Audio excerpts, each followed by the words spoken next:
Welcome back, everybody. My name is Tucker.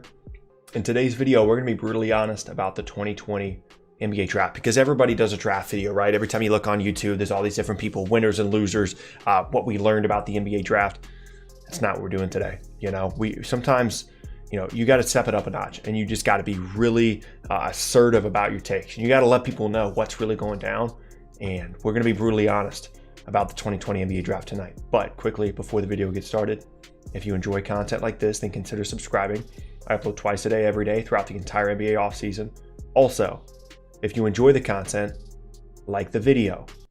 It helps me out a ton. I would really appreciate it. You can also check me out at various socials at the bottom of the screen, including on Twitch, where we absolutely crushed it tonight.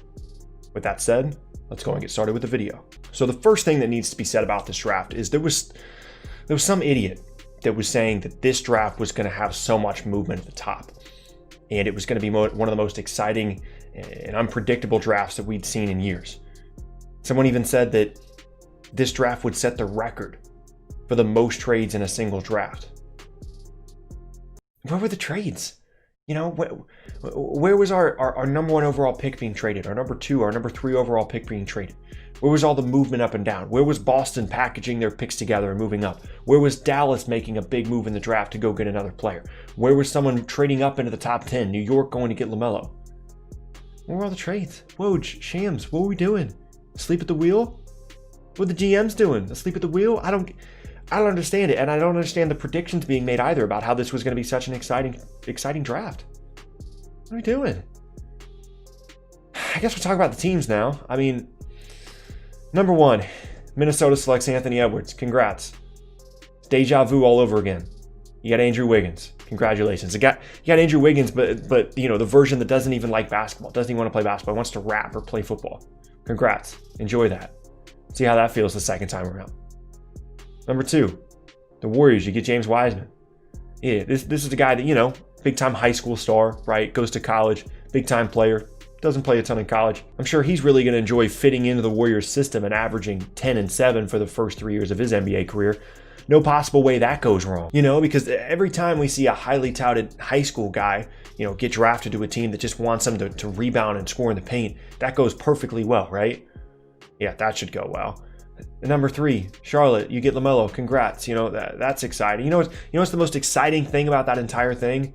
The fact that we finally get to see our LeVar MJ 1v1. That's the most exciting thing about LaMelo there. He's immature. He doesn't know how to be a professional. He shoots with his arms sideways. Every single Ball brother has been a bust and a disappointment, and LaMelo is going to carry on that tradition in Charlotte. So have fun with that one, Hornets fans. Look at that backcourt of Devontae Graham, Terry Rozier, and LaMelo Ball averaging 30% from three-point range next year.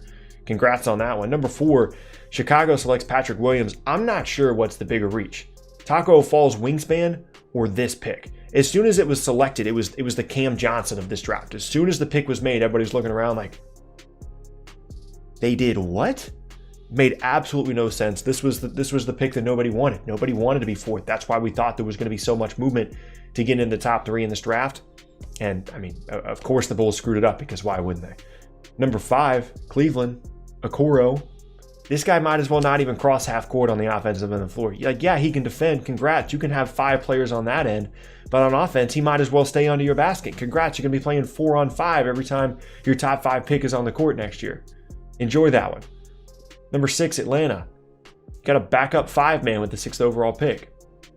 That should be fun. Him backing up Clint Capella, and a nice little 15 minutes per game.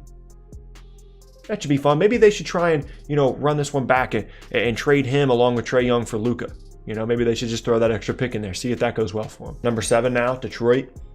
Pretty confident that Crispy Flakes is the only guy in the entire world that can name more than 3 players that are currently on the Detroit Pistons roster. They traded away Kennard for absolutely nothing. Christian Wood is going to leave in free agency. Couldn't tell you who else is on the roster. I think Balake Griffon might be. Other than that, I have no idea. Number 8 now, the Knicks. Another power forward. You're making my job too easy. There's actually no way that they did that, right? Another power forward. I've never broken character in a video before. Number 9, the Washington Wizards. They get Denny, the mystery man of the draft. I was actually reading up on a prospect profile of him, and it said NBA comparison, Jan Vesely 2.0. Congrats on that one, Washington. Enjoy that one. But now we got to talk about some general teams. Boston, what are we doing? You go into the night, you've got 3 picks. People are saying that there's no way that you go through the entire night, right, without trading one of the picks. There's moves to be made. You're moving, you're shaking. 3 first-round picks. You don't need 3 rookies. Well, you know, they actually didn't make a selection with all 3 of their picks. They traded the 30th pick in a trade that the details are so irrelevant that they still haven't been announced. So, Danny, the seat's getting a little warm for you, bud. You might want to keep an eye on that one. Next up, Philadelphia 76ers.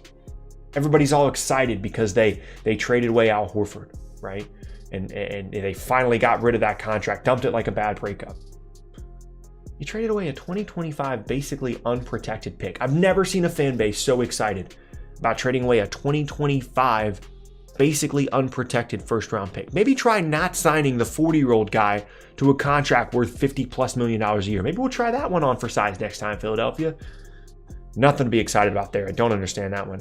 The Brooklyn Nets just couldn't help themselves, could they? They traded for a Clipper that was just involved in one of the worst postseason collapses in league history. Those two certainly deserve each other. The Clippers and Nets should only be allowed to trade with each other because they're just match made in heaven there. Perfect. Last up, the Orlando, picking this draft's version of Austin Rivers, a highly touted high school prospect who is a bust in college. He's going to be a bust in the NBA and has an NBA father who they're going to end up being 10 times worse than in their actual NBA career. So congrats on that one, Orlando. And then last up, I just want to say, what's the deal with all these NBA analysts, huh? Hyping up all these different trades. There's going to be so much movement, you know. It's going to be the most exciting draft we've seen in forever. Woj and Shams are going to be working overtime. I was really locked in for all those second-round picks that got traded tonight, all those future picks that got traded, all the moves in the 20s of the draft. That's not what we're there for, you know? That's not why we're tuning in. That's not what Woj and Shams are there for. Chris Haynes can report that stuff, huh? What are we doing, Kevin O'Connor? What are we doing, The Ringer? What are we doing, Yahoo? Huh?